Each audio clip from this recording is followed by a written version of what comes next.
Hello दोस्तों, इतिहास का सेट नंबर 1 है दोस्तों। सेट नंबर 1 जिसका क्वेश्चन टोटल है 50 क्वेश्चन है दोस्तों। तो आज से आप लोगों को सेट वाइज भी हम करवाएंगे, यहाँ पे सब्जेक्ट वाइज और सेट वाइज।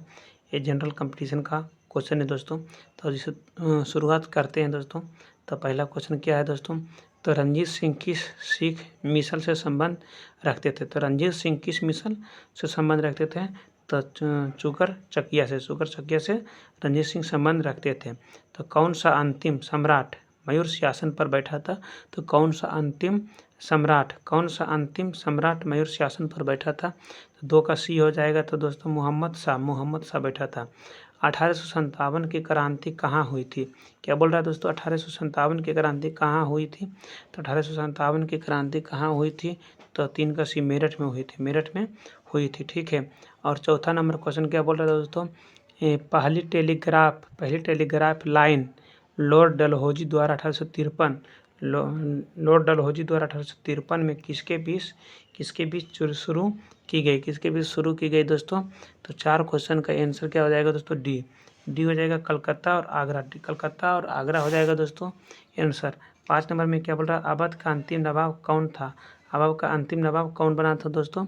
तो अवध का अंतिम नवाब जो है दोस्तों, नवाब बना था बाजिद अली शाह बना था। उसके बाद देखिए क्या बोल रहा है? हैदराबाद के निजाम के राजवंश का क्या नाम था? हैदराबाद के निजाम के राजवंश का क्या नाम था दोस्तों? तो हैदराबाद के निजाम के राजवंश के नाम था आसफ शाही था। ठीक है दोस्तों। 7 नंबर क्वेश्चन के आंसर क्या बोल रहा है? 7 नंबर क्वेश्चन क्या बोल रहा है? प्रसिद्ध उत्तर मेरूर शिलालेख किसके शासन काल से संबंधित है? तो 7 का ये है परातक प्रथम के। फिर बोल रहा है 8 नंबर, निम्न में से कौन सी लड़ाई के फलस्वरूप हुमायूं भारत के शेरशाह द्वारा निर्वासित किया गया था? बोल रहा है क्या बोल रहा है? निम्न में से कौन सी लड़ाई के फलस्वरूप हुमायूं भारत के शेरशाह द्वारा निर्वासित हुआ? तो बिलग्राम की लड़ाई के। इसका सही आंसर हो जाएगा बिलग्राम की लड़ाई। गुरु नानक का जन्म स्थान कौन सा है? गुरु नानक का जन्म स्थान है तलवंडी गुरु नानक का जन्म स्थान है। उसके बाद देखिए 10 नंबर क्या बोल रहा है? पुरंदर की संधि शिवाजी ने कब और किसके साथ की? पुरंदर की संधि शिवाजी ने कब और किसके साथ की थी? तो 1665 ईस्वी में राजा जयसिंह के साथ 1665 ईस्वी में राजा जयसिंह के साथ किया था। नेक्स्ट क्वेश्चन क्या बोल रहा है दोस्तों? भारत में कौन सा प्रदेश यूरोपियनों को उत्तम कोटि का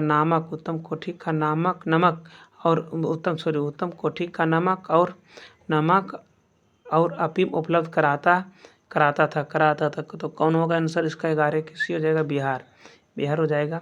देखिए अब 12 नंबर में बोल रहा है कि 12 नंबर में क्या बोल रहा है? अकबर के शासनकाल में विद्वानों के समूह ने महाभारत का संस्कृत से फारसियन के अनुवाद किया। इस फारसियन अनुवाद को क्या कहा गया? तो रजमनामा कहा गया। नूरजहां का वास्तविक नाम क्या था? नूरजहां का वास्तविक नाम क्या था दोस्तों? नूरजहां का वास्तविक नाम था मेहरू निसा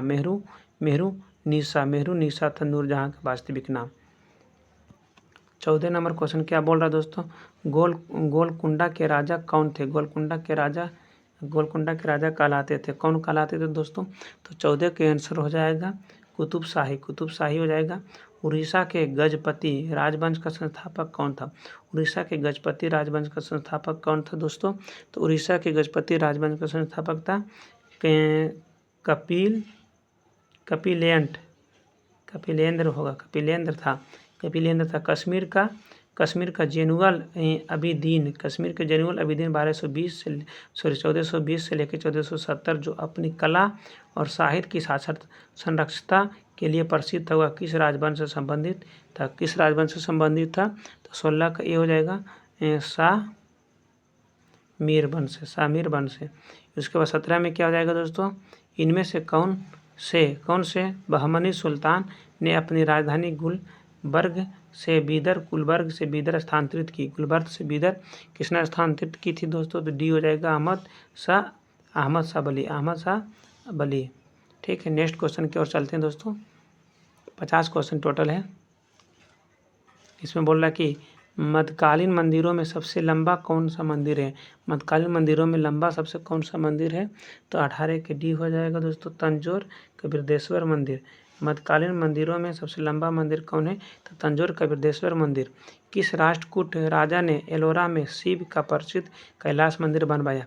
किस राष्ट्रकूट यानी क्या बोल रहा, किस राष्ट्रकूट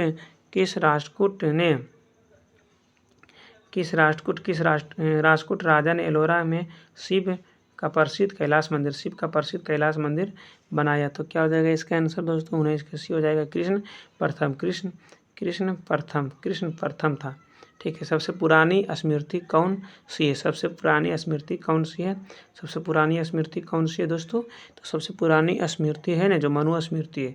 मनु स्मृति सबसे पुरानी स्मृति मनु स्मृति। देखिए लिखने से क्या हो जाएगा, आपका माइंड तेज होगा, माइंड में बैठता है ज़्यादा। इनमें से कौन सा जैन दर्शन से संबंध नहीं रखता है, इनमें से कौन से जैन दर्शन से संबंध नहीं रखता है, तो नयाबाद जो है नयाबाद जो है जैन दर्शन से संबंध नहीं रखता। किसने सबसे पहले ब्राह्मणों को भूमि उपहार की रीति शुरू की, तो 22 के क्या हो जाएगा, 22 के सतवाहन। भारत में सोने के सिक्के सर्वप्रथम किसने जारी किए, सोने के सिक्के सर्वप्रथम किसने जारी किए दोस्तों, तो 23 का हो जाएगा आपका सही आंसर। 23 का हो जाएगा इंडो ग्रीक जो था दोस्तों, इसी ने सोने के सबसे पहले इंडो ग्रीक सोने के सबसे पहले सर्वप्रथम सिक्के जारी किया था। कौन सा पल्लव राजा शंकराचार्य का समकालिक था, तो 24 का क्या हो जाएगा आंसर दोस्तों, 24 का डी हो जाएगा, दंती बर्मन। बादामी के चालुक्यों का संस्थापक कौन था, तो कौन था दोस्तों बादामी के कौन था, तो 25 के सी हो जाएगा, पुलकेशिन प्रथम। किस चीनी बौद्ध यात्री ने हर्ष के साम्राज्य का दौरा किया था, किस चीनी यात्री ने हर्ष के साम्राज्य का दौरा किया था, तो 26 का सही आंसर हो जाएगा सी, 26 का हेनसांग ने। यानी किस चीनी बौद्ध यात्री ने हर्ष के साम्राज्य का दौरा किया था, तो हेनसांग ने किया था। ठीक है दोस्तों, तो नेक्स्ट क्वेश्चन की ओर चलते हैं।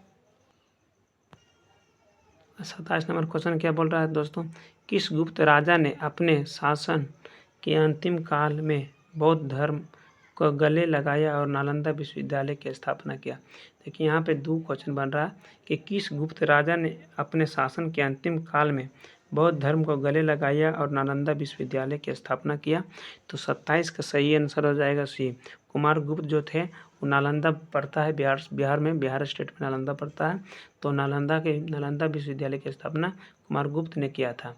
ठीक है। उसके बाद 28 नंबर, कौन से गुप्त सम्राट अपने सिक्के पर बांसुरी या बीना बजाते हुए प्रस्तुत किए गए, तो 28 का सी हो जाएगा समुद्रगुप्त। ठीक है। इनमें कौन सा साहित्य द्रविड़ वेद के नाम से जाना जाता है, तो तेबरम। जैन परंपरा के अनुसार पहले तीर्थकर कौन थे, तो हो जाएगा ऋषभ देव हो जाएगा। ठीक है दोस्तों, ऋषभ देव हो जाएगा। इनमें से कौन सी प्रथम बौद्ध नन थे, तो प्रथम बौद्ध नन थी तो दोस्तों हो जाएगा प्रजापति गौतमी। इनमें कौन सी तमिल भूमि की बाइबिल के नाम से जाना जाता है, तो 32 के सी हो जाएगा, तिरुकल्लूर। संगम साहित्य की भाषा कौन सी है दोस्तों, तो हो जाएगा 33 के 1 तमिल हो जाएगा। सबसे पुरानी भारतीय दवा आयुर्वेद की उद्गम कहाँ हुआ था, मतलब कहाँ उद्गम है, मतलब किस काल में उद्गम, सबसे पुरानी भारतीय दवा आयुर्वेद का उद्गम किस काल में पूछ रहा, ऋग्वेद सामवेद अथर्ववेद इस तरह होता है ना, उसी में पूछ रहा। तो आपका इसका सही आंसर हो जाएगा 34 के सी हो जाएगा, अथर्ववेद में।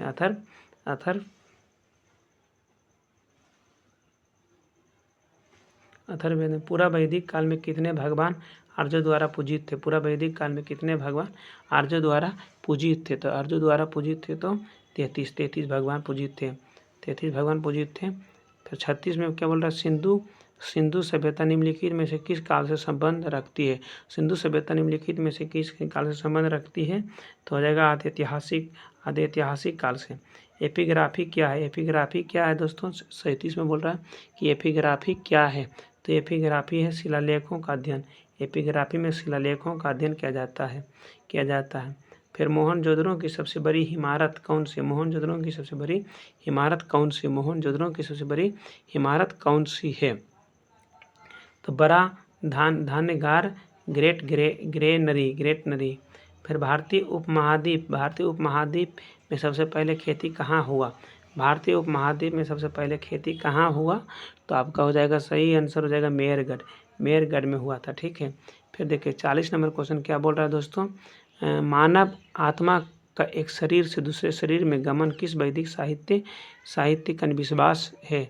मानव आत्मा का एक शरीर से दूसरे शरीर में गमन किस वैदिक साहित्य का विश्वास है, तो आपका 40 का आंसर हो जाएगा डी, उपनिषद का है। उसके बाद बोल रहे 41 में किसके संरक्षण में संगम साहित्य की रचना की गई, किसके संरक्षण में संगम साहित्य की रचना की गई, तो आपका हो जाएगा 41 के सी हो जाएगा पांड्य साहित्य की रचना में। हर्यक राजवंश का संस्थापक कौन था, हर्यक राजवंश का संस्थापक कौन था दोस्तों, तो इसका आंसर हो जाएगा आपका सी नंबर बिंबिसार। हर्यक वंश के संस्थापक बिंबिसार था, बिंबिसार। भारत में प्रथम बार महायान बौद्ध ने आदर्श पूजा का अभ्यास प्रारंभ किया, इन्होंने कब ये अभ्यास प्रारंभ किया था दोस्तों, तो 43 का आपका हो जाएगा, 43 के सी हो जाएगा पहली शताब्दी में। इनमें कौन सा सबसे पुराना जैन ग्रंथ कहा जाता है, इनमें से कौन सा सबसे पुराना जैन ग्रंथ कहा जाता है, कौन सा जैन ग्रंथ कहा जाता है दोस्तों, तो आपका हो जाएगा 14 पूर्व क्या बोल रहा है, इनमें से कौन सा सबसे पुराना कहा जाता है, 14 पूर्व है। कब और किसके द्वारा अशोक के शिलालेख के गूढ़ अक्षरों का प्रथम प्रयोग पढ़ा गया, तो 1837 जेम्स प्रिंसेप इसका हो जाएगा आंसर ये। किस बौद्ध सन्यासी के प्रभाव में आकर अशोक बौद्ध धर्म का अनुयायी बना, तो बौद्ध धर्म का अनुयायी जो है दोस्तों आपका 46 का ये हो जाएगा उपगुप्त। भारत सरकार द्वारा अपने देश के राष्ट्रीय चिन्ह के रूप में अपनाया गया अशोक की राजधानी सारनाथ फिलर के धर्म चक्र में कितनी तीलियां हैं, दोस्तों, तो कितनी तीलियां हैं दोस्तों, तो 24 तीलियां हैं। कब और किसने शक युग प्रारंभ किया, किसने और कब प्रारंभ किया, तो दोस्तों तो 48 के डी हो जाएगा, कनिष्क ने 78 ईस्वी में मतलब ये जो है शक युग का प्रारंभ किया था। किस चीनी राजा ने 2020 ईस्वी पूर्व चीन की विशाल दीवार को बनवाया, 220 पूर्व हो रहा है। ठीक है, तो इसका जो है सी हुआंग टी। और उसके बाद देखिए लास्ट क्वेश्चन है, दक्षिण पथपति की पदवी पहले किसने ग्रहण की, दक्षिण पथपति की पदवी पहले किसने शुरू की थी, तो 50 के सी श्री सातकर्णी प्रथम। तो दोस्तों आपको बता देते हैं कि 50 क्वेश्चन हम डेली लाने वाले हैं सभी सब्जेक्ट का, लगभग में हिस्ट्री से लाएंगे 500 क्वेश्चन और सब सब्जेक्ट से 500 क्वेश्चन लाएंगे। आप लोग वीडियो ना छोड़ें, वीडियो देखें।